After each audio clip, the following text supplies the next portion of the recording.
শেরপুর জেলার ঝিনাইগাতী উপজেলার ধানশাইল ইউনিয়নের ভাগের বিটা ও চাপাতলী বাজার এলাকায় হঠাৎ পাহাড়ি ঢলে সৃষ্টি হয়েছে আকস্মিক বন্যা। এমন অসময়ে বন্যা হবে তা কেউ কল্পনাও করেনি।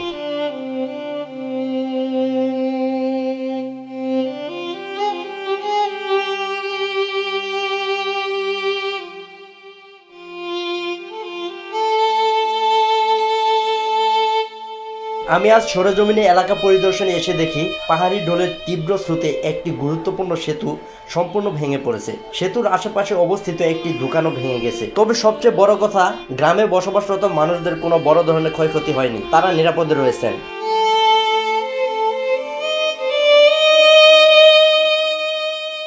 এলাকার রাস্তাঘাট ও ব্রিজ কালভার্ট পানিতে তলিয়ে যাওয়ায় চলাচলের চরম দুর্ভোগ পোহাচ্ছেন স্থানীয়রা। বাড়িঘরে পানি উঠায় রান্না করতে পারছেন না এসব এলাকার লোকজন, ফলে খাদ্য সংকট দেখা দিয়েছে। এই বন্যার ফলে এলাকার কৃষকরা ব্যাপক ক্ষতির মুখে পড়েছেন।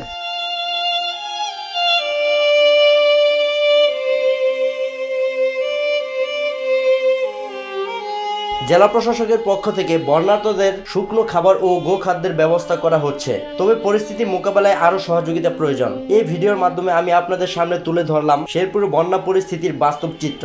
আশা করি সংশ্লিষ্ট কর্তৃপক্ষ দ্রুত ব্যবস্থা নিয়ে এলাকাবাসী দুর্ভোগ লাঘব করিবেন।